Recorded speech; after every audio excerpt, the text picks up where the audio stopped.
¿Qué tal? Estamos en un episodio más de Toma Tierra, este podcast que, como todos sabéis, emitimos desde Peón, Villaviciosa, del centro de CETIC Rural Tech, en donde tratamos temas relacionados con la innovación, con la tecnología. En episodios anteriores hemos trabajado diferentes temas muy importantes para el entorno, para nuestra sociedad. Hoy nos vamos a focalizar en una vertical muy concreta, como es la salud, y en concreto tenemos a dos invitados de lujo, dos asturianos que trabajan liderando empresas en el ámbito de la biotecnología y que, bueno, va a ser un placer charlar hoy con ellos y tratar diferentes temas que en torno a la innovación y la salud están siempre sobre la mesa, y vamos a conocer un poquito su opinión, su trayectoria y cómo están enfocando su carrera, tanto en España como en el extranjero, porque tenemos invitados locales e internacionales. Y bueno, daros la bienvenida. Tenemos con nosotros hoy a Katusha Prado, CSO de Neurostech. ¿Qué tal? ¿Cómo estás, Katusha? Muy bien, encantada de estar aquí con vosotros. Un placer, gracias por aceptar la invitación. Y Gonzalo Ladreda, CEO de Pocket Diagnostics. ¿Qué tal? Bienvenido. Buenas a los dos, muchas gracias por la invitación. Bueno, un placer, como decía, teneros aquí. A mí siempre se me dan un poco mal las presentaciones porque tengo la sensación de que se me quedan cosas en el tintero. Entonces sí que os voy a pedir una breve introducción de quiénes sois y quizás de cómo o por qué a nivel profesional estáis en el punto en el que estáis. Katusha. Bueno, pues yo, como decías antes, soy la CSO de Neurostech en este momento. Mi formación académica es la de bioquímica, soy bioquímica y estuve durante varios años involucrada en el mundo académico. Hice la tesis doctoral en la Universidad de Oviedo y en el Hospital Universitario Central de Asturias.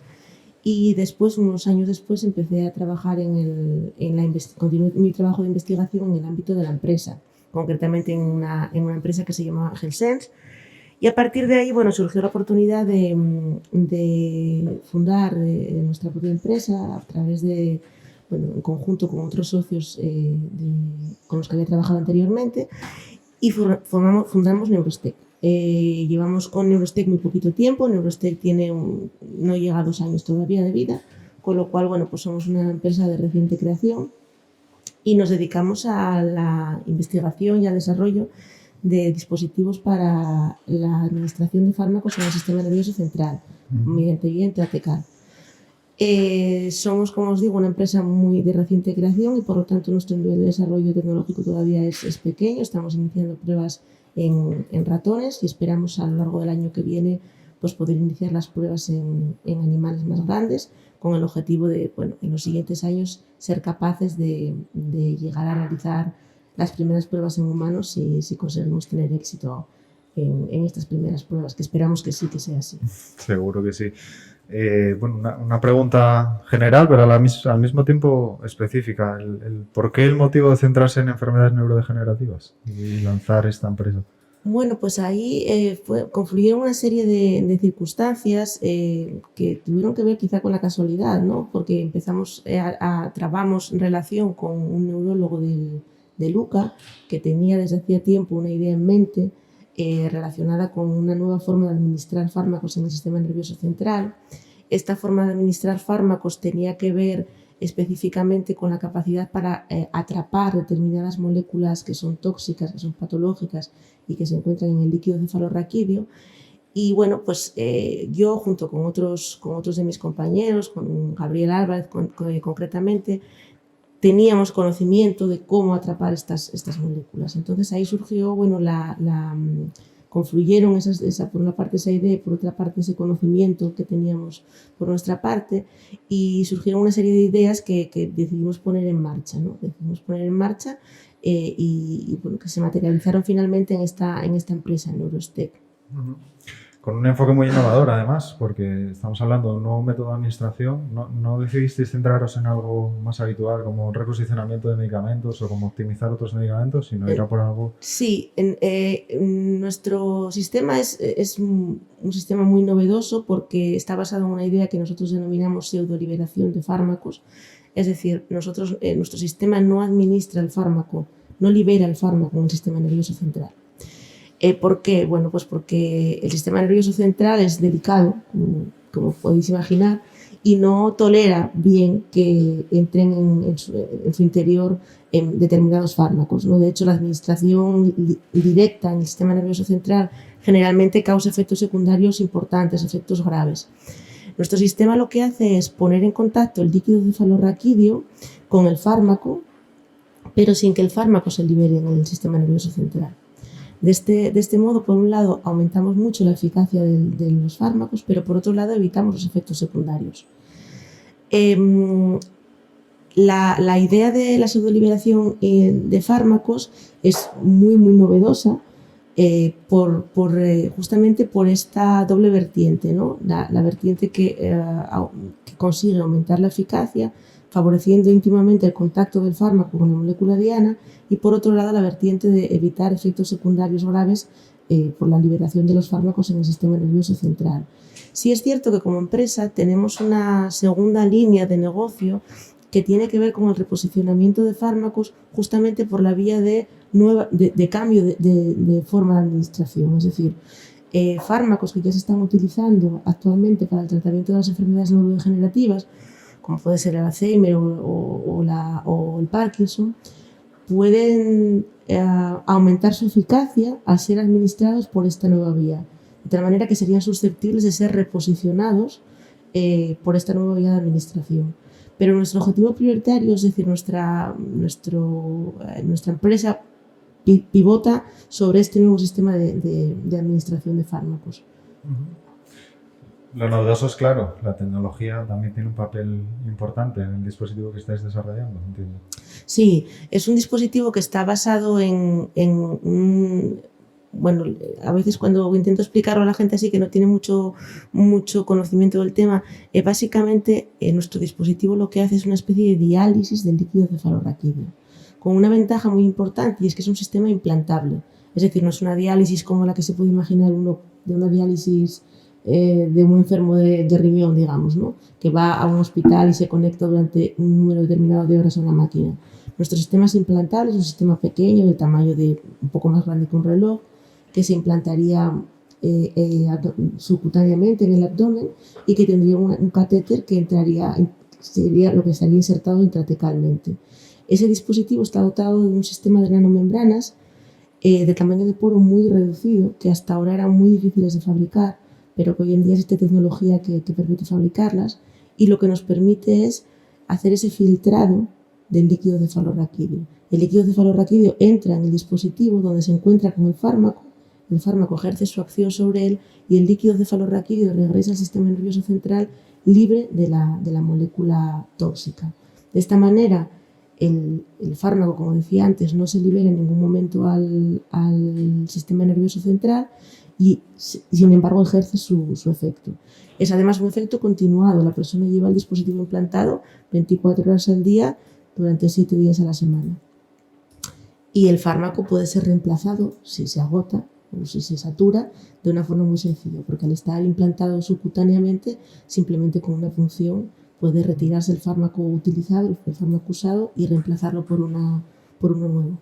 Bueno, a mí me parece increíble lo que estáis trabajando, la verdad.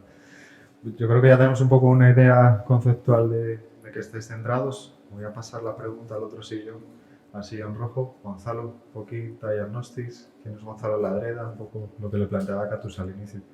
Bueno, lo primero decir que también estoy impresionado por el proyecto de Katusha, creo que puede ayudar muchísimo. Y bueno, nosotros trabajamos en un área un poco diferente, trabajamos más en el área de diagnósticos. El problema que existe en el ictus es que la mayoría de pacientes pueden estar sufriendo diferentes tipologías de ictus, y el problema es que no en todos los centros pueden darle el tratamiento a estos pacientes. Entonces nosotros lo que hemos creado es un dispositivo que es un test rápido, ¿no? Se podría asimilar un poco a los test rápidos de COVID, que lo que puede ayudar es a los paramédicos o a los médicos que trabajan en los departamentos de emergencia a identificar estos pacientes que tienen más posibilidades de tener una discapacidad después del ictus y poder referenciarlos o enviarlos a un centro donde puedan darle este tipo de tratamiento. Entonces, bueno, si te quieres, nosotros empezamos eso, pues hace 4 años. Mi currículum viene más del área de marketing. Estudié marketing en la Universidad de Oviedo.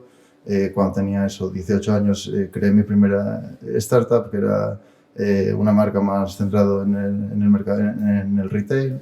Y de eso pues derivó, me junté con mi hermano, que era un biólogo que trabajaba en Cambridge desarrollando dispositivos médicos, y nos juntamos y decidimos empezar este proyecto de Ictus a raíz de eso, de la idea que había tenido mi hermano para crear este dispositivo. Y bueno, eso, yo sí que estudié marketing, pero en el último año de la carrera la dejo y me pongo full en Pocket.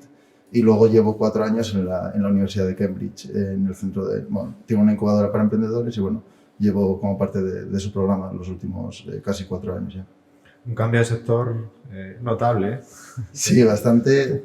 Evidentemente, claro, empecé con 22 o 23 y sí que evidentemente al principio pues había muchas carencias, ¿no? Yo no tenía la capacidad de entender pues, ¿no? cómo funcionaba la forma en la que se diagnosticaba, en la que se trataban los ictus, y bueno, al final por eso, de estar tanto trabajando con mi equipo, evidentemente no puedo llegar a la capacidad, ¿no? de conocimientos que tienen ellos, pero bueno, intento darle mi punto de vista, ¿no? desde más de un ámbito más económico y comercial. Hay cifras muy claras y muy concretas de cómo impacta en la salud un ictus. En vuestra página tenéis una infografía muy clara de la experiencia de paciente, digamos, que sufre un ictus. Brevemente, ¿cómo impacta Pocket Diagnostics en una persona que tiene riesgo de o que tiene los primeros síntomas de desarrollar un ictus? Sí, pues el problema principal del ictus es que existen diferentes tipologías, y nosotros nos enfocamos en un tipo de isquemias, que son pacientes que tienen una oclusión en una de los vasos sanguíneos, en una de las arterias del cerebro, y normalmente nosotros nos enfocamos en pacientes que tienen una oclusión en una de las arterias mayores, es decir, pacientes que normalmente van a tener una discapacidad o van a morir. Estos pacientes representan casi el 95% de las discapacidades totales de todos los ictus, ¿no? Entonces nosotros, como impactamos es que, por ejemplo, si nos enfocamos en Estados Unidos, solo el 3% de los centros pueden dar tratamiento a estos pacientes. Entonces el problema es que normalmente los pacientes van de centro a centro y eso es lo que hace retrasar el tratamiento. Entonces nosotros reducimos unos 100 minutos el tiempo del tratamiento, y esos 100 minutos al final es, ¿no? Siempre decimos time is brain, ¿no? El tiempo es cerebro que puede salvar. Entonces pues nosotros lo que hacemos es ayudar a que los médicos puedan reducir ese tiempo al darle el tratamiento, y al final eso, bueno, pues puede ser la diferencia entre una persona que acaba en una silla de ruedas y tiene una discapacidad para el resto de su vida, o una persona que puede continuar con su vida normal. O sea que salváis vidas, mejoráis la calidad de vida, ese es el objetivo en el que estáis. Hablas mucho de la importancia del diagnóstico temprano. En general, estos dispositivos que yo creo que podemos llamar point of care, ¿qué importancia crees que tienen en enfermedades que tienen consecuencias tan negativas en general? Evidentemente eso, los point of care yo creo que con el COVID pues, ¿no? han sufrido un boom, porque antes sí que nadie conocía, ¿no? que era un lateral flow, que era uno de estos test rápidos, y ahora mismo pues todo el mundo se ha hecho 1 o 2 o 3. Entonces, evidentemente creo que ahora mismo pues eso, la mayoría de test están hechos en un laboratorio, están hechos en los laboratorios centrales del hospital, y sí que estamos viendo, ¿no? que pues se va descentralizando un poco, y sí que ya en otras áreas, como por ejemplo el año pasado a finales se aprobó el primer test de sangre para diagnosticar traumatismos craneoencefálicos, que ya se está implementando en las ambulancias en Estados Unidos. Está habiendo muchos estudios para empezar a medir troponina para pacientes con ataque al corazón en la ambulancia. Entonces sí que estamos viendo cómo se están desplazando, ¿no? del hospital a las ambulancias, y quizá un día, ¿no? a nuestras casas, pero bueno, es un proceso, ¿no? que estamos viendo. Un cambio, ¿no? Y ya, bueno, empiezo a lanzar un poco las preguntas en abierto y os vais tirando ahora que también tenemos la visión de Pocket Diagnostics. Un poco en la línea de lo que comentas, desde vuestro punto de vista, ¿qué creéis que están suponiendo para ese cambio de modelo la tecnología en cuanto a desarrollo de soluciones para la salud a nivel general? Bueno, yo creo que, o sea, resulta claro que nombrábamos antes el caso del COVID, y creo que es bastante paradigmático, ¿no? La revolución que está suponiendo todos los avances que se están realizando tanto para el diagnóstico como para el tratamiento del COVID, ¿no? La velocidad que se está adquiriendo y el ejemplo que está, o la imagen que se está transmitiendo, ¿no? De la importancia que que el desarrollo tecnológico tiene en la salud, ¿no? Y cómo impacta directamente en la vida de todos nosotros, ¿no? Creo que la sociedad es cada vez más consciente de que los avances en salud están en el día a día de su vida, ¿no? Los puede ver, ¿no? Lo que comentabas antes, pues te puedes ir a una farmacia, bueno, y aquí en España en una farmacia, en Alemania vas al supermercado y te compras un test COVID, ¿no? Para ver si tienes un test de antígenos. Es evidente que eso hace unos años nos parecía casi impensable, ¿no? Yo creo que los avances tecnológicos impactan cada vez más directamente en nuestra vida, y creo que eso también redunda en que la tecnología avance más rápido, es decir, la sociedad demanda cada vez más avances porque es consciente de cómo impactan en su día a día. Hablabais antes del COVID, de la evolución tecnológica. ¿Creéis que realmente toda esta situación que hemos vivido va a hacer evolucionar la salud? Esto es algo temporal, porque al mismo tiempo estamos viendo que ha derivado en un impacto económico, ¿no? En una constricción de las economías también a nivel mundial. ¿En qué medida se va a poder seguir manteniendo esa inversión en salud a la par que hay que controlar los gastos o que estos son más reducidos? ¿Esto es algo pasajero? ¿Lo veis como algo positivo a largo plazo? ¿Cuál es vuestra opinión?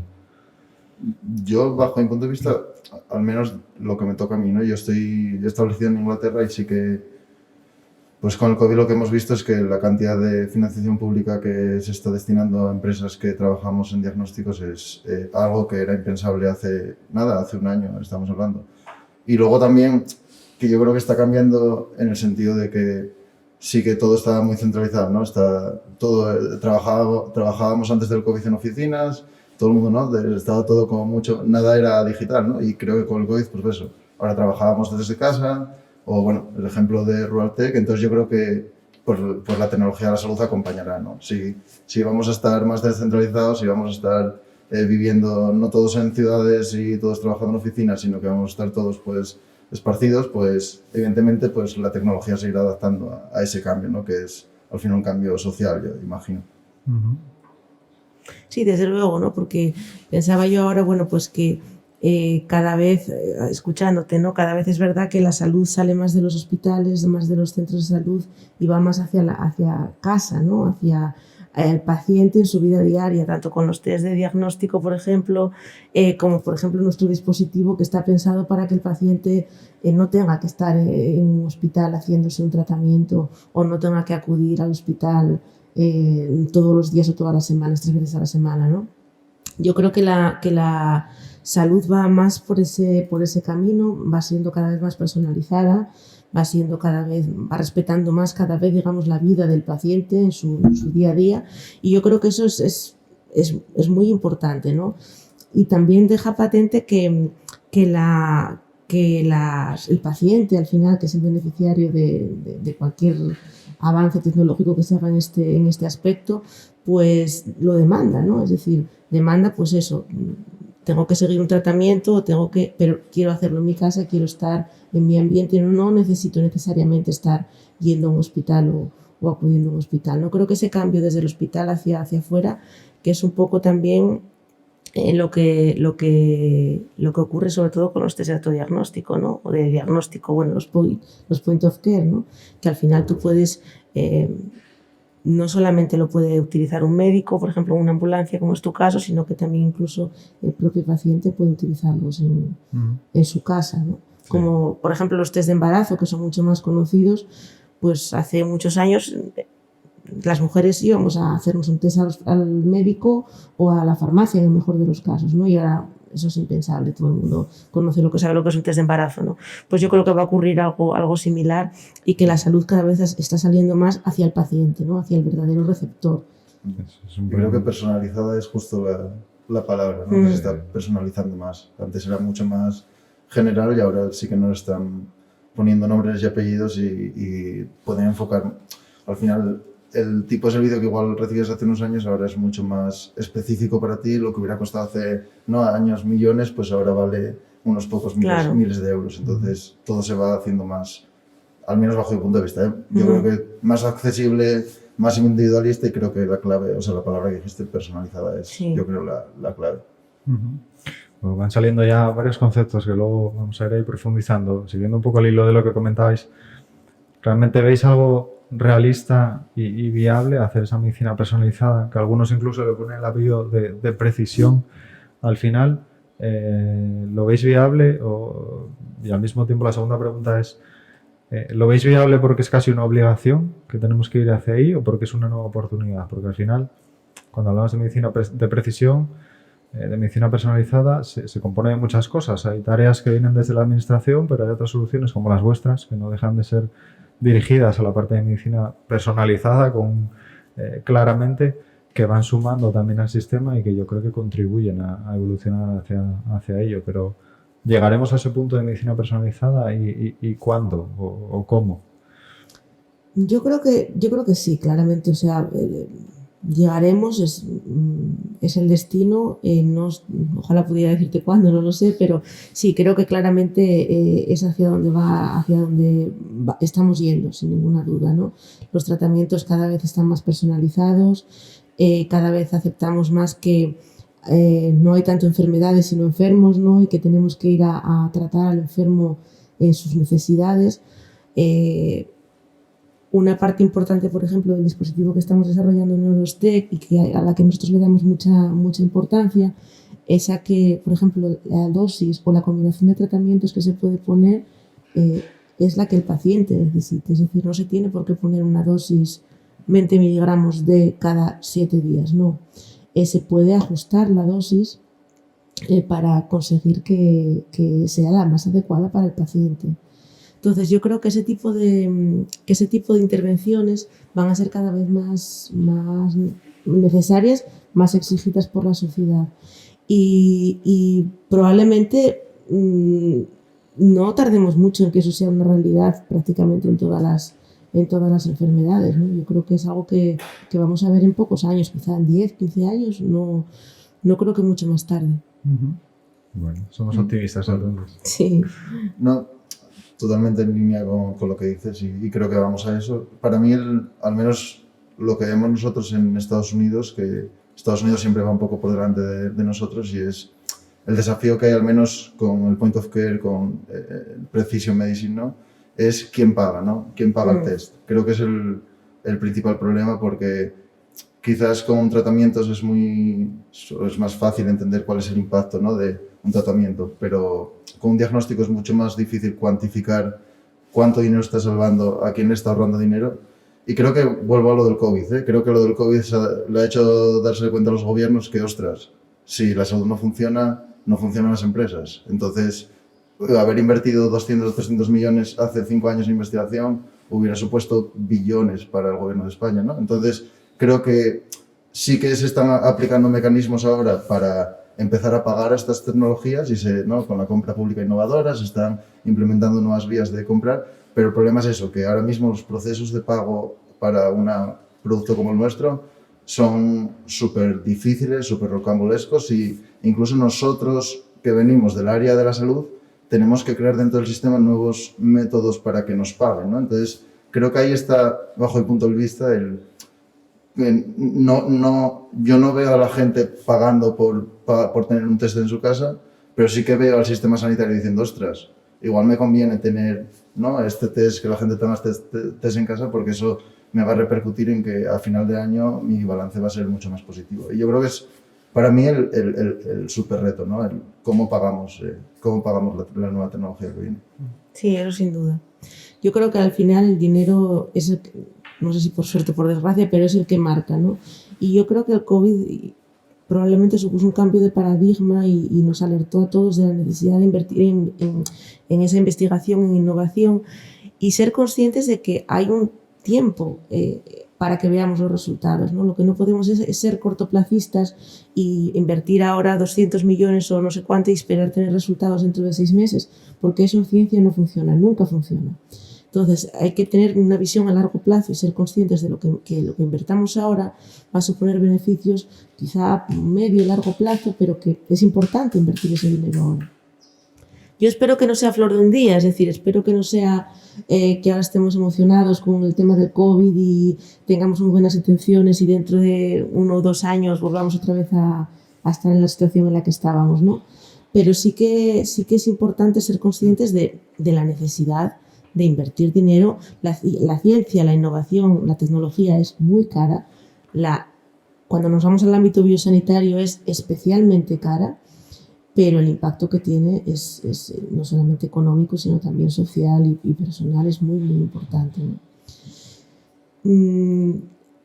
Uno de los principales problemas que nosotros nos encontramos, no sé si es vuestra situación, porque también nosotros somos una empresa como os decía al principio, de muy reciente creación, es la financiación, ¿no? Es uno de nuestros principales obstáculos. Y aunque tenemos la suerte de contar con ayudas públicas, subvenciones, que están siendo muy importantes para estos primeros pasos, nuestro proyecto es un proyecto que cuesta mucho dinero, ¿no? Que tiene unos requisitos de financiación elevados. Y es difícil encontrar financiación, personas dispuestas a afrontar este reto y poner el dinero, ¿no? Al final pues, todo se reduce a eso, ¿no? A correr un riesgo, es cierto, es un riesgo. Yo creo que en Asturias en ese sentido sí que estamos quizá un poco todavía por debajo de los niveles de España. En España ya no somos desde luego de los mejores en Europa, y Asturias todavía está un poco por debajo en inversión en I+D. Creo que se están haciendo las cosas un poco mejor, intentando invertir cada vez una mayor cantidad, pero es necesario que eso tenga continuidad en el tiempo, porque los resultados de lo que estamos invirtiendo ahora lo vamos a ver pues de aquí a unos años, no lo vamos a ver inmediatamente, ¿no? Sí, además hay que confiar, porque yo creo que con gente como vosotros, que tenemos aquí de ejemplo, queda claro que tenemos miembros suficientes para hacer investigación de primer nivel y sacar resultados que, como en vuestro caso, puedan ser luego comercialmente explotables, no solo aquí, sino a nivel internacional. Entonces, bueno, ese punto que hablabas antes de la colaboración público-privada parece que siempre está sobre la mesa, ¿no? Que es uno de los puntos que hay que abordar. Veremos cómo, pero cada vez se hace más patente, porque además antes comentabas que esto es una carrera a largo plazo, es una inversión que se ve a muchos años. Por contextualizar un poco en vuestro caso concreto, que ahora estáis desarrollando este tipo de dispositivos, desde que nace la idea hasta que llegáis al punto final, para la gente que nos está escuchando, ¿cuánto tiempo aproximado puede pasar hasta que eso llegue al mercado? Bueno, en nuestro caso, que hablamos de un dispositivo médico implantable, hablamos de muchos años probablemente, ¿no? También depende de qué llamemos llegar a mercado, es decir, en qué punto llegar a mercado. Si llegar a mercado hablamos de llegar a que eso esté disponible para el paciente, ¿no? Quizá nosotros, por ejemplo, en nuestro caso como empresa, nuestro recorrido no llegue hasta allí, es decir, quizá nosotros nos planteemos llegar hasta un punto medio y en ese punto medio recurrir a un tercero, ¿no? Que le pueda interesar nuestra tecnología, que esté dispuesta a pagar por ella y que sea finalmente quien comercialice. Depende un poco, ¿no? Pero en términos generales se habla de plazos en torno a los 10 años, hablamos, ¿no? Eso supone que hay que mantener una empresa que tiene unos requerimientos económicos altos, porque por el tipo de trabajo que se realiza en ella, durante 10 años sin prácticamente tener un retorno económico, ¿no? Hasta que tú eso no eres capaz de comercializarlo. Y eso es duro, es muy difícil, muy complicado, ¿no? Eso suele hacer que la mayor parte de las empresas mueran ahí. Y es una pena, porque son portadoras de ideas maravillosas y estupendas que probablemente con un apoyo financiero mayor pues hubieran llegado a buen puerto y hubieran sido capaces de monetizar esa idea, de crear un negocio rentable que creara puestos de trabajo de alta cualificación, bueno, que aportara un montón a la sociedad, ¿no? Yo creo que eso es lo que hay que conseguir. Hay que tratar de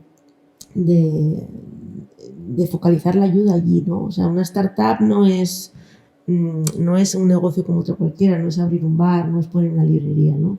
Es un negocio de un elevado riesgo y, por lo tanto, desde que se comienza hasta que hay retorno económico pueden pasar muchos años.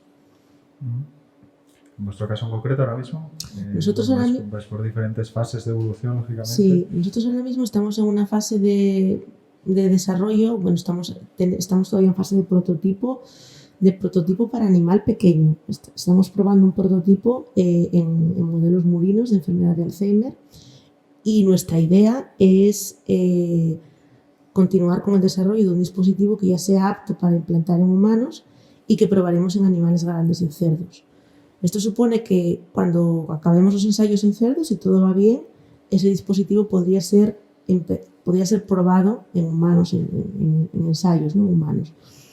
Probablemente esto nos lleve unos 2 años y pico todavía llegar a poner un dispositivo en humanos. Luego tenemos toda la fase clínica de la investigación, ¿no? Toda la fase de prueba. Ahora estamos en fase preclínica, en fase de ensayo en animales, ¿no? Llegar a la fase clínica, pues después puede suponer fácilmente otros 3-4 años, dependiendo también un poco de cómo vayan las cosas o incluso más. Así que bueno, si nos ponemos a sumar, pues estamos prácticamente en esos 10 años sin ningún problema, ¿no? Sí. Sin contratiempos.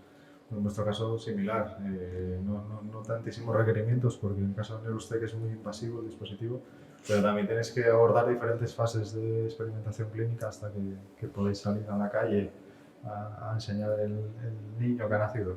Sí, a ver, lo que estabas diciendo exactamente, que son muchos años, la cantidad de capital requerido es muy alta y la capacidad para estas empresas de conseguir inversión privada son muy bajas. Entonces, creo que la única forma es que haya fondos públicos que puedan ayudar a esta fase del desarrollo.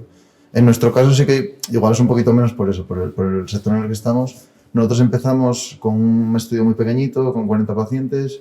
Esos datos los utilizamos para conseguir financiación y luego hicimos un estudio en 300 pacientes con ictus en Newcastle, en el Reino Unido. Publicamos los datos este verano y ahora estamos en la fase 2 de estudios clínicos en Estados Unidos. Estamos haciendo estudios en Florida, Alabama y Mississippi. Tenemos lo que se dice, ¿no? El ethical approval, el aprobado para del comité ético. Y bueno, de momento estamos reclutando en Florida, que ya debemos llevar unos 200 pacientes ahora mismo. Nos quedan de estudios clínicos al menos otro año y medio, más otro medio año aproximado de conseguirlos aprobados. Entonces estaríamos ahora mismo a 2 años en el escenario en el que todo vaya perfecto, que no haya ningún contratiempo, que no haya falta de financiación, o sea, algo que va a ser complejo, pero en total, por darle un número, 7 años. Es desde el día que decidimos empezar hasta el día que nos aprueban, que como bien explicase, una cosa es que te aprueben y otra cosa es que estés vendiendo y que tu negocio sea factible, ¿no? Y a todo esto le sumamos la complejidad regulatoria que surge siempre cuando hablamos de dispositivos médicos, como va a ser vuestro caso. Y en algunos casos encima mucho más específicos, si ya hablamos de dispositivos implantables. ¿Eso qué añade a todo este proceso? Y sobre todo cuando uno decide aventurarse en ello, ¿es consciente de todos estos requerimientos? Bueno, añade fundamentalmente 2 cosas, costes y tiempo, básicamente, ¿no? Porque todo el proceso de regulación de los dispositivos médicos, tanto los de diagnóstico in vitro tienen una regulatoria un poquitín más sencilla. En nuestro caso hablamos de un dispositivo implantable muy invasivo en el sistema nervioso central, con lo cual desde el punto de vista de regulatorio las exigencias son elevadísimas. Una cosa es tener el dispositivo, como bien decías, haber desarrollado, haber hecho las pruebas, y otra cosa es conseguir la aprobación para que eso pueda comercializarse como un dispositivo que se pueda implantar en un hospital, ¿no? En general yo creo que, bueno, al menos en mi caso, hablo por mí, no somos conscientes cuando iniciamos estas aventuras empresariales, no somos conscientes del impacto que eso tiene en la empresa, ¿no? Porque sobre todo los que venimos del ámbito meramente académico, creemos que el descubrimiento acaba en el momento en que tú tienes ahí pues tu molécula, tu dispositivo o lo que sea, ¿no? Que hayas inventado o que hayas encontrado. Y la realidad es muy distinta, ¿no? La realidad es que eso es el comienzo y que probablemente los mismos años que te llevó ese descubrimiento, esa innovación, te los va a llevar conseguir llevarlo al mercado y tener la aprobación para hacerlo, ¿no?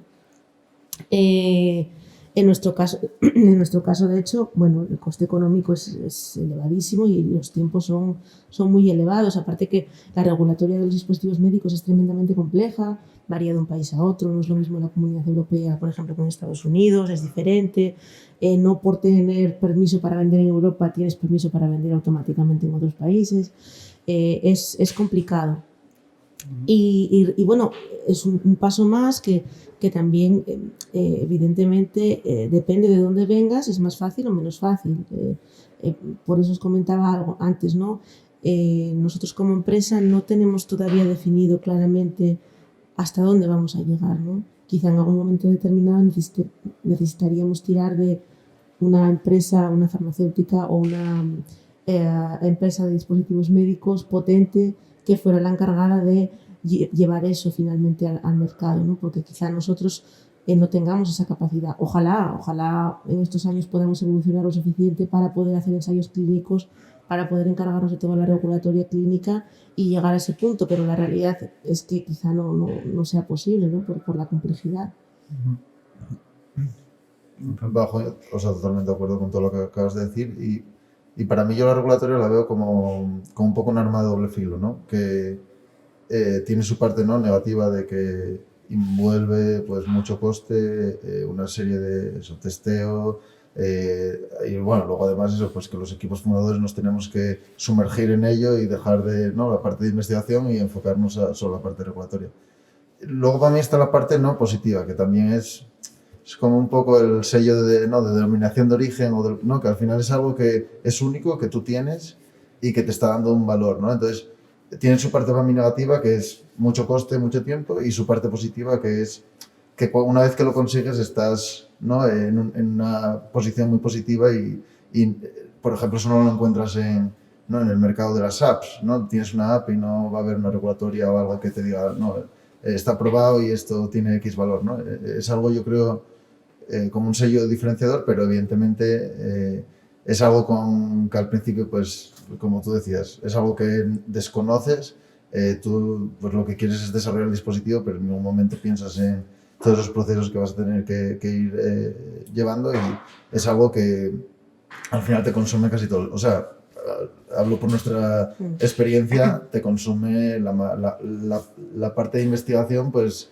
el 50% del equipo tiene que enfocarse a la regulatoria porque el problema también de la regulatoria es que si haces algo, ¿no?, puedes investigar, sacar estudios, pero si no haces las cosas, puedes siguiendo las normas, pero al final es como haber perdido el tiempo y tirar el dinero. Entonces, al final tú no puedes rebobinar y volver atrás. Entonces, es el problema, ¿no?, de la regulatoria, que o lo haces muy bien desde el principio o al final vas a estar gastando dinero, tiempo y no vas a estar avanzando realmente. Entonces, sí, tiene otra ventaja importante, ¿no?, que es como una hoja de ruta. También, es como exacto. una hoja de ruta para decirte, bueno, porque la regulatoria no comienza cuando tú tienes el dispositivo ya o tienes sino que comienza mucho antes, incluso en la fase de diseño, ¿no? Claro. Con lo cual te da una hoja de ruta a seguir para hacer las cosas, lo que decías, para hacer las cosas bien, porque nosotros, yo hablo de mí, que vengo del ámbito de la investigación, uno piensa que que si diseñas un estudio bien diseñado, bien hecho, pues que ya está, ¿no? Ya está, porque no va a valer el resultado que yo tenga aquí.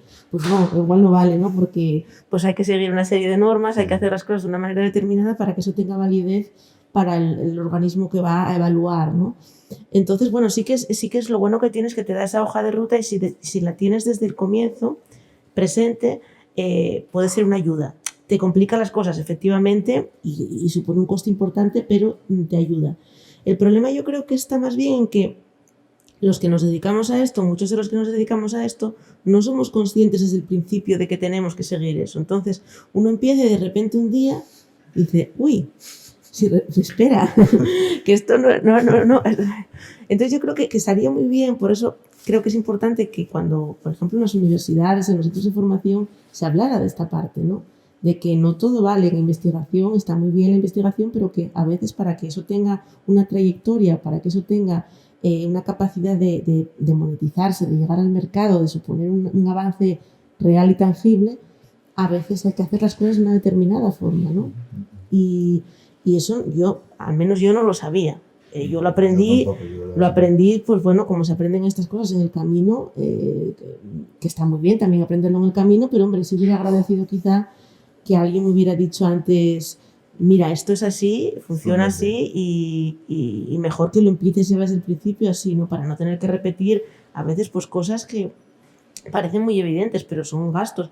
Si yo diseño un ensayo con unos pacientes y resulta que el diseño no es apto, pues tengo que volver a repetir el Un gasto ensayo. y un tiempo extra que se suma al tiempo que antes exacto. hablamos. de años. Hablamos de años, no hablamos evidentemente. No hablamos de un mes ni de unas semanas, hablamos de años. Totalmente.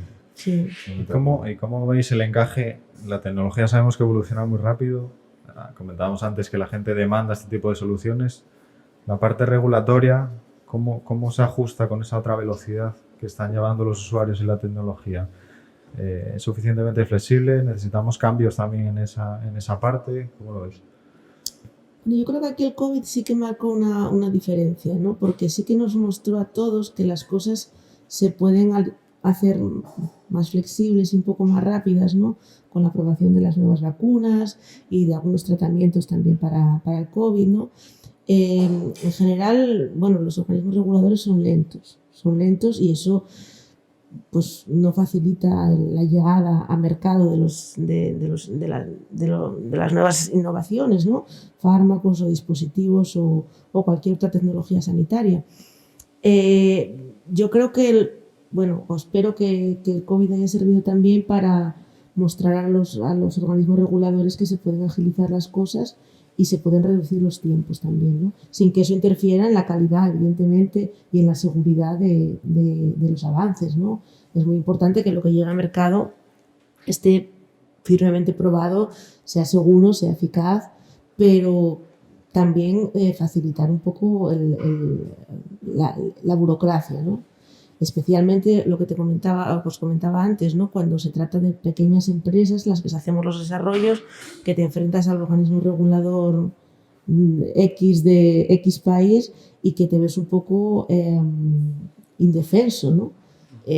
Seguramente si eso lo hace un Pfizer o lo hace cualquier otra empresa, pues le resulta bastante más sencillo, pero las pequeñas empresas no tenemos esa capacidad y estamos más indefensas, quizá, ¿no?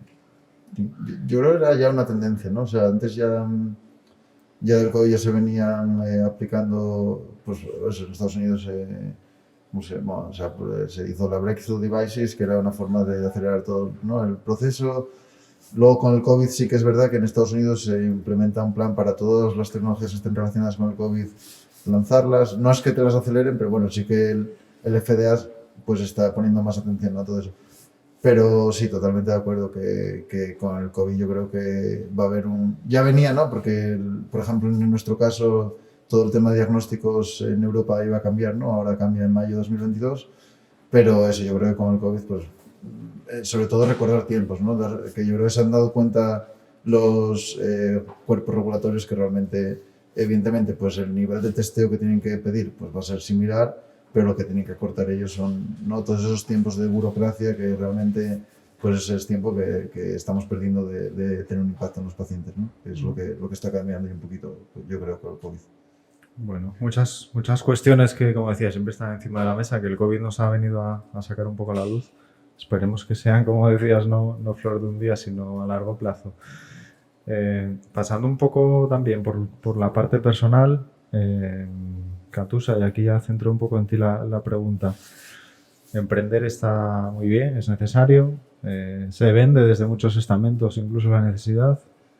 Esto, en tu caso, que tienes 2 niños pequeños, ¿cómo se maneja la parte personal de emprender y conciliar? Bueno, es complicado. En general, conciliar es complicado en cualquier ámbito, ¿no? Tanto si te decides a emprender como si trabajas por cuenta ajena. La realidad es que emprender es complicado. Sí que es verdad que la emprendeduría te da también cierta libertad, no digo mucha libertad, pero cierta libertad, ¿no? Para gestionar a veces tu tiempo, para gestionar la forma en la que organizas tu trabajo, y eso a mí personalmente me ayuda para poder compaginarlo con la crianza de los críos. Personalmente prefiero esto a trabajar quizá para otro, ¿no? Y que me da menos libertad, y también porque siento que este proyecto es mío y lo peleo, digamos, desde la primera línea de defensa, ¿no? Y bueno, creo que la capacidad, o sea, la emprendeduría a veces se vende con mucho glamour, como si fuera es algo muy emocionante, es algo muy interesante, y tiene al final mucho de pico y pala, ¿no? Al final tiene mucho de trabajo del día a día y de... Las sombras, sobre todo. Claro, claro. Y al final yo siempre digo que soy la chica para todos, una expresión que utilizo, pero es cierto, al final tienes que hacer absolutamente de todo, de todo. De todo lo que se puede imaginar la gente, desde ir a comprar los folios, porque hay que comprar folios porque hay que tener folios en la oficina, hasta venir aquí, hasta redactar proyectos, hasta estar en el laboratorio fabricando dispositivos o lo que quiera que sea que haya que hacer, ¿no? Entonces, bueno, pues nosotros somos una empresa muy pequeña, con muy poco personal hoy por hoy, y hacemos todos de todo. Y creo que eso, bueno, pues es también importante que se transmita a la gente, ¿no? Que emprender a mí me parece que es apasionante, sin duda, pero que tiene esa otra cara, ¿no? Y respecto a lo que me preguntabas de cómo se compagina con la crianza de los niños, pues te diré que yo en mi caso estoy contenta de la decisión que tomé, no puedo decir lo contrario, ¿no? Para mí sería mucho más difícil compaginarlo si tuviera que tener un trabajo de oficina de 8 a 4 y no pudiera moverme. Bueno, ese trabajo me da la libertad de poder organizarme yo y también plantear mis prioridades, ¿no? Y para mí eso es importante. Sí que es verdad que consume mucho tiempo, por lo que te digo, ¿no? Porque tienes que hacer absolutamente de todo. Pero creo que es algo, en mi vida, en mi experiencia personal, es algo claramente positivo. Positivo, ¿eh? Sí. Perfecto. Y ahora te traslado a otra pregunta, tema controvertido, pero quería saber tu opinión primero. Recogí esta mañana un dato que veía que las biotech en España cuentan con casi un 60% de mujeres trabajando en actividades de I+D. Desde tu punto de vista, ¿crees que esa mayoría está suficientemente luego representada en la visibilización de las mujeres en este sector? Yo voy a hablar del caso de Inglaterra y creo que si miramos los números no creo que sean tan altos, y luego también hay otro tema, sí que la inversión privada, hay menos inversión privada en empresas que están formadas por mujeres que hombres, entonces yo creo que sigue habiendo un gap, y sigue habiendo un gap. Por ejemplo, estuve esta semana en unos premios de emprendedores en Inglaterra y de 80 empresas igual habría mujeres en 8 o 10 empresas, entonces sí que yo creo que sigue siendo un tema que debemos seguir tratando. Creo que no es igual, no es igualitario, no hay igualdad en el sector del emprendimiento, y sobre todo cuando llegas al punto, ¿no?, de inversión privada, creo que hay una diferencia entre el dinero que se le da a hombres y el dinero que se le da a mujeres. Entonces, creo que hay bastante que hacer, trabajar. Desconozco el dato de España, es algo que yo te hablo de nuestro caso en Inglaterra, pero creo que sigue siendo una tarea a tratar y a trabajar, y creo que sigue habiendo desigualdades ahora mismo como en muchos otros sectores, pero creo que sigue siendo algo a tratar, aunque sí que vemos que hay mucho número de mujeres que está involucrada en el sector, sobre todo en el sector salud y el sector I+D. ¿Y qué creéis que nos falta ahí? Porque decíamos antes que obviamente capacidad hay, que hay mayoría en el caso de España. ¿Por qué luego no se da ese paso o no se visibiliza ese paso? Bueno, yo la verdad no podría decirte exactamente qué es lo que ocurre, ¿no? Quizá ocurre lo que ocurre en todos los sectores, que hay un punto en el que las mujeres, quizá relacionado con el tema que hablábamos antes, ¿no?, con el momento de tener hijos, ¿no?, de la maternidad, pues llega ese punto en el que se para, en algunos casos se ralentiza la carrera profesional, y eso hace, bueno, pues que los hombres avancen más deprisa y quizá lleguen a otros puestos con más rapidez y sean más visibles, ¿no? Yo siempre recuerdo un gráfico que tenía el CSIC sobre los porcentajes de hombres y mujeres en los distintos niveles, y se veía que las mujeres siempre estaban en las predoctorales, en los doctores siempre estaban por encima, el porcentaje siempre iba a mujer y las mujeres iban siempre por encima, y había un momento en que la gráfica se cruzaba totalmente y las mujeres caían en picado y los hombres subían exponencialmente, ¿no? Y si mirabas la edad, claramente era la edad de tener hijos, ¿no? Bueno, pues probablemente tiene mucho que ver con eso. Pues desde luego facilitar, probablemente lo que ayudaría sería facilitar justamente en esas edades, en esos momentos, la continuidad de la mujer, facilitar su incorporación después si la mujer se dedica un tiempo a la crianza, pues facilitar la reincorporación de la mujer en el lugar en el que estaba y no penalizarla quizá por ese tiempo invertido, ¿no?, en la crianza, que también es un tiempo importante, también es una actividad muy importante, ¿no? Y también, por supuesto, pues favorecer o intentar favorecer que el hombre también se involucre en esas tareas para disminuir el gap, ¿no? Pues temas a trabajar ahí, sin duda, Sí. que tampoco tenemos que olvidar. Volviendo un poco a las empresas en las que estáis y al emprendimiento, un poco ya más a nivel particular. ¿Por qué en Eurostec decidís emprenderlo aquí y no en otro lugar? O sea, ¿por qué emprender desde Asturias y no fuera? Y desde vuestro punto de vista, ¿qué cosas positivas y negativas o cosas a mejorar veis que tenemos en la región en el campo de la biotecnología en el que estáis trabajando? Bueno, es una buena pregunta, ¿no? Yo siempre digo que Neurostec es una empresa asturiana formada por asturianos y con vocación de permanecer en el Principado de Asturias. No es nuestra intención irnos a ningún otro sitio, ¿no?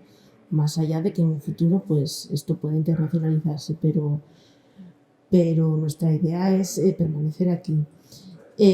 Todos los que formamos Neurostec vivimos aquí y decidimos apostar por estos a sabiendas de que probablemente la ubicación geográfica iba a ser claramente un aspecto negativo, ¿no? Yo siempre digo que si nos hubiéramos constituido en el País Vasco o en Cataluña o en Madrid, seguramente nuestra evolución hubiera sido muy distinta, ¿no? Claramente Asturias es en este sentido una región desfavorecida, ¿no?, con una inversión en I+D per cápita bastante menor a la media española y bastante menor a la media europea, aunque mejorando, como decía antes. Creo que esos números van mejorando poco a poco y creo además que Asturias lo necesita especialmente, porque este tipo de empresas como la nuestra no solamente generan innovación y no solamente pueden tener un impacto en la vida futura de los pacientes, sino que generan sobre todo puestos de trabajo de alta cualificación y Asturias los necesita. Tenemos, decías antes, buenos mimbres, mucha gente que podría quedarse en Asturias y que podría regresar a Asturias y que podría aportar un montón, pero necesitamos ofrecerles puestos de trabajo de calidad y remunerados adecuadamente, ¿no? Y eso es complicado a veces, es complicado porque, bueno, pues por lo que volvemos al tema de la financiación, ¿no? Las empresas carecemos muchas veces de los medios necesarios para contratar a personas en condiciones adecuadas, ¿no?, con una remuneración adecuada a su categoría profesional.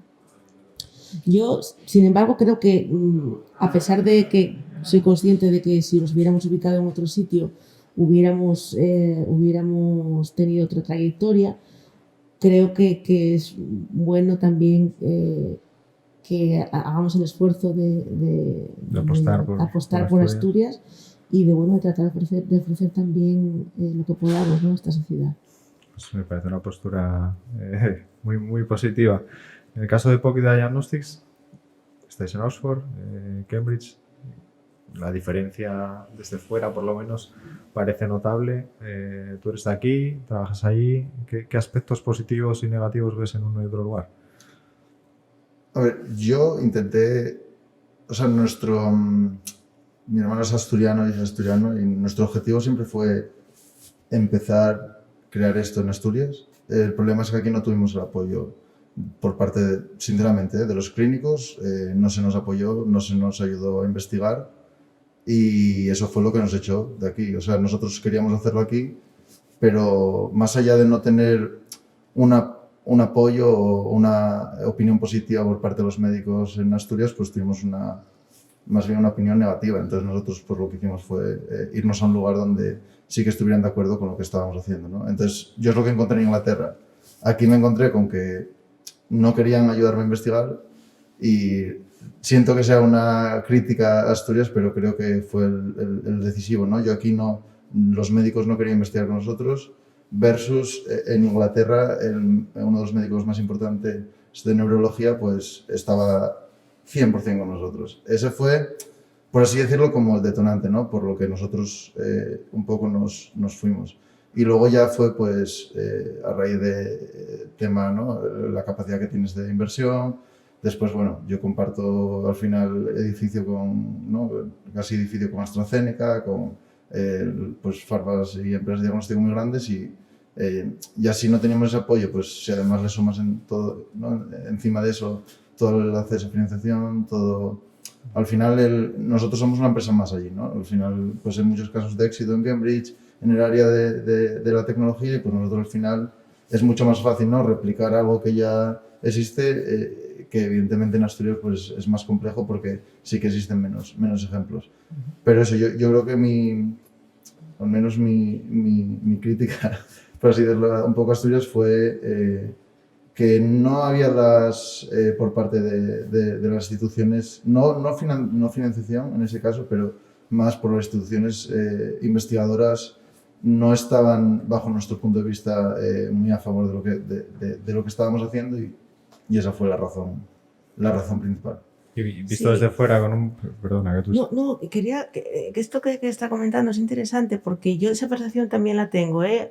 Es cierto, nosotros tenemos la enorme suerte de que nosotros contamos desde el inicio, como socio fundador de la empresa, con un neurólogo, trabajador del trabajo en el LUCA, ¿no? Eso nos abre el camino, está mi profesor de la Universidad de Oviedo, con lo cual nos abre el camino. Pero estoy totalmente de acuerdo contigo. Si no tienes esa entrada desde el principio, es tremendamente complejo.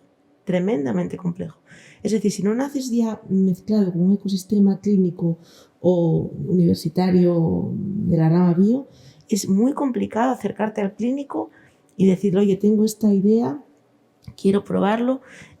No sé por qué razón hay mucha reticencia, ¿no? Y creo que también a nivel institucional no se ve con buenos ojos esa colaboración de la investigación privada con lo público. Es decir, si eres un grupo de investigación de la Universidad de Oviedo, no hay ningún problema, ¿no? Pero en cuanto parece que se mezclan intereses económicos, que evidentemente los hay, una empresa está hecha para ganar dinero, es lógico, ¿no? Hay mucha reticencia y es complejo esa entrada, ¿no? Parece como que te ponen más pegas que facilidades. Y eso es algo que tiene que cambiar también. Yo creo que es algo que tiene que cambiar porque la investigación y la innovación no está solo en la universidad, ni está solo en el hospital, ni en la FIMA, ni en el ISPA.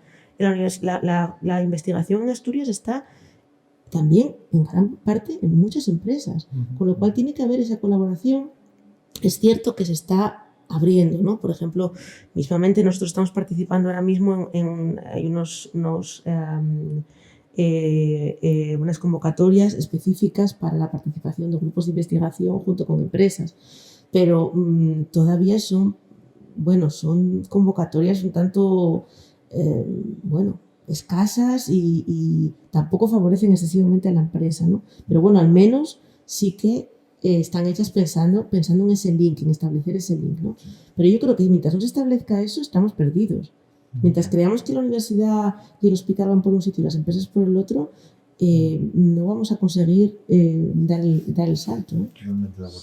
No, y yo creo que también, pues, no sé, yo lo que veo, que como que veo que el médico aquí está muy poco incentivado por parte del sistema a hacer investigación, porque sí que en Inglaterra lo veo como más, pues ya hay ciertas instituciones que a estos médicos los animan y los apremiarán, ¿no? de alguna manera, pero aquí al menos yo intenté en varios hospitales de España hacer los estudios clínicos que estamos haciendo ahora en Estados Unidos y el problema siempre, les gustaba mucho la idea, pero sí que les costaba mucho ver cómo eso podía tener un impacto positivo, ¿no? Para ellos, que el médico es al final el que va a gastar su tiempo en recoger muestras, ¿no? Porque al final es un tiempo para ellos bastante importante. Entonces, No, ¿cómo incentivar? Yo creo que el problema es dónde está la incentivación para esos médicos por parte del sistema para que Sí, nos es ayuden, que ¿no? yo creo que igual incluso están desincentivados, es decir, más bien suelen tener miedo a veces incluso involucrarse en ese tipo de cosas por si puede haber cuestiones, problemas de conflictos de intereses. O sea, yo creo que está, sí, no, creo que no está facilitado para nada ese contacto y creo que es imprescindible, ¿no? Es imprescindible, Sí, sí. Porque, por ejemplo, lo que tenemos en Inglaterra son como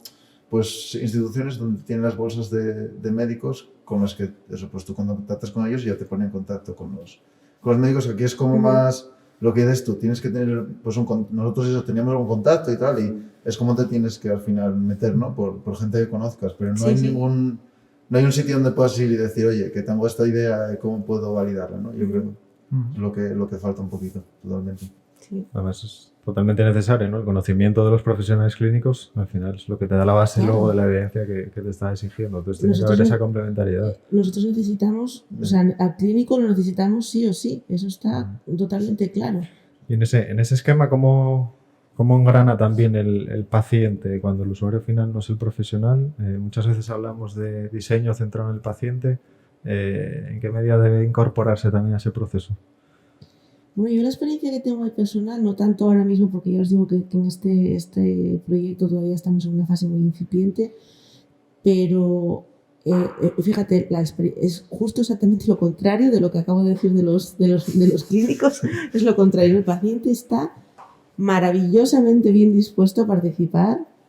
Yo siempre que he tenido que tratar con el paciente directamente, bien mientras hacía la tesis, bien después en otros proyectos en los que hicimos validaciones clínicas y demás, el paciente está muy dispuesto a participar, rara la negativa del paciente y además cada vez es un paciente más formado e informado, con lo cual es un paciente que quiere saber más, que está interesado, que no simplemente va a participar, por ejemplo, en un ensayo, sino que quiere que le cuentes, quiere saber cómo eso va a impactar en su vida, en su salud, en su porvenir, ¿no?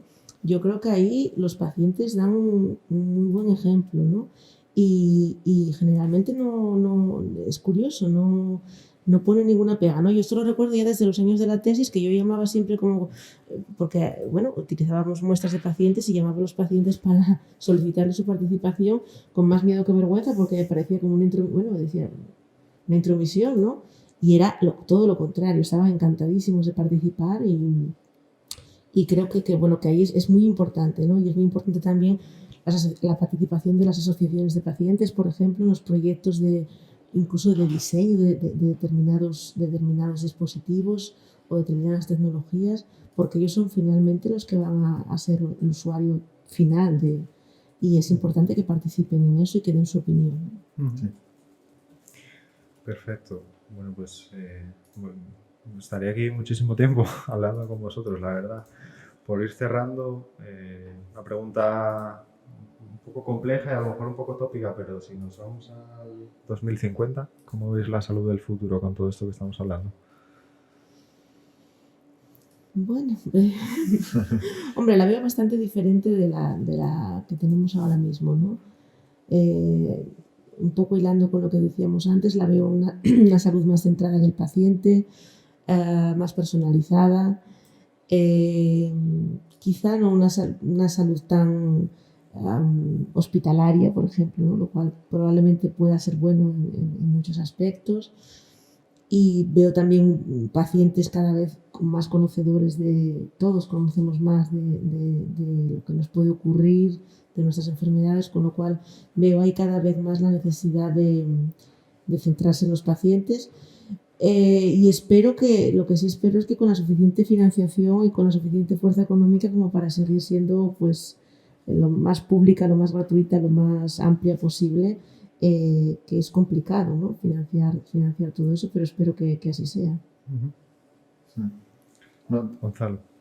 a ver, yo si nos fijamos en los últimos 25 años para atrás a hoy, pues la medicina lo que ha cambiado es muchísimo, ¿no? Pues lo que imagino además con la exponencialidad de la tecnología, pues que ¿no? Desde aquí a 25 años pues va a cambiar muchas cosas, pero creo que, opino como tú, creo que la clave es cómo mantener el sistema, o sea, creo que ya la sanidad es bastante buena y creo que sobre todo lo que es súper importante es tenemos que mantener nuestra sanidad pública y tenemos que mantener lo que hablábamos antes, ¿no? Esos sistemas de pagos, esos sistemas de reembolso, esos procesos de toda la burocracia, todo eso yo creo que es lo que tiene que cambiar mucho en España, porque creo que es en lo que vamos un poco por detrás. Seguimos gastando mucho de más, seguimos gastando, ¿no?